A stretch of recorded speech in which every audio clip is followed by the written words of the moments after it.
יפו, אחת הערים העתיקות בעולם, שנמצא בה כמה פנינים ארכיטקטוניות שבעשור האחרון עברו שיקום ושיפוץ תוך כדי שמירה על המראה החיצוני שלהם. אני נמצאת באחת מהן, כאן בפאתי שוק הפשפישים, והיא משלבת בין משרד לאדריכלות ועיצוב פנים ובין גלריה ואומנות. בואו נראה.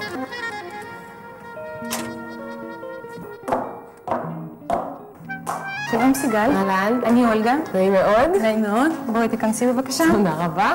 הגעת למשרד אדריכלות ועיצוב פנים וגלריה לאומנות. ובואי אני אספר לך קצת על המקום. אוקיי. המקום שייך למעצב בינלאומי אריק נודלמן, שהרעיון שלו היה לאחד שני תחומים, עיצוב פנים אדריכלות וגלריה לאומנות. למה זה חשוב? קודם כל, כמו שאת יכולה להתרשם, זה תורם לתדמית המקום, וגם מבחינה פונקציונלית זה מאוד שימושי. כאשר מישהו מגיע לעצב את החלל הפנימי שלו, מן הסתם יכול ליהנות מהאומנות.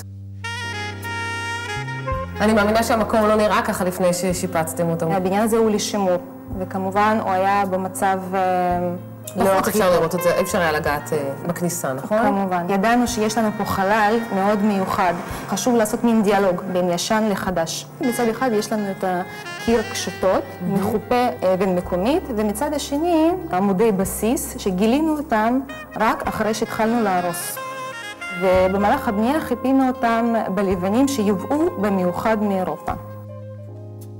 מאוד חשוב לתת במה לאומנות רוסית בארץ, כי האומנים האלה זה אנשים ברמה בינלאומית, הם מציגים את העבודות שלהם במוזיאונים הכי גדולים, בגלריות הכי מובילות בעולם, ולא כל כך זכו להכרה פה בארץ. האומנות הרוסית התחילה אומנות חופשית. היא הפכה להיות אומנות אחרת עם שינוי המשטר, זאת אומרת אחרי המהפכה. החופש הפרטי של האומן הצטמצם, והוא היה חייב לקבל מה שנקרא קודים פוליטיים לעבודה שלו. אבל מה שהיה במקביל היה חינוך מופלא לאומנות. אז אותם אומנים, לאחר השינוי במשטר, האומנות שלהם קיבלה שחרור גם כן. אחרי שנפלו המחסומים הסובייטיים, הייתה התפרצות דווקא של אמירה, דווקא של תכנים. אבל כשהתפרצות התכנים הזאת הייתה מלווה בידע טכני גדול מאוד, נוצרה התפעלות מאוד גדולה. ואנחנו פתאום רואים זרמים חדשים וקבוצות חדשות שעוסקות בציור מאוד מאוד טכני נכון. עכשיו, הם התפעלו ממה שהם ראו מצד אחד, אנחנו התפעלנו ממה שראינו בצד שני, וכל הדבר הזה הפך את האומנות שהגיעה מברית המועצות ואת האנשים שהגיעו מברית המועצות למיוחדים. כמה אומנים מציגים עכשיו, נגיד, בתערוכה? כמה עשרות אומנים. אני מבינה שיש עוד איזה דובדבן ככה בקצה, שזה באמת לא רק משרד עיצוב אדריכלות ואומנות, אלא גם מקום לאירועים.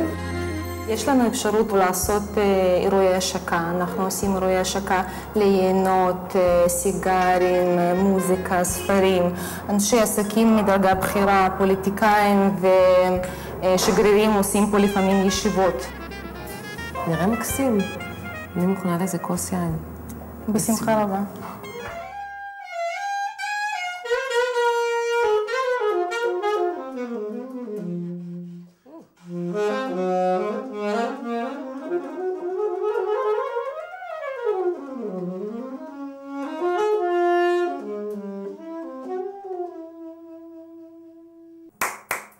בראבו.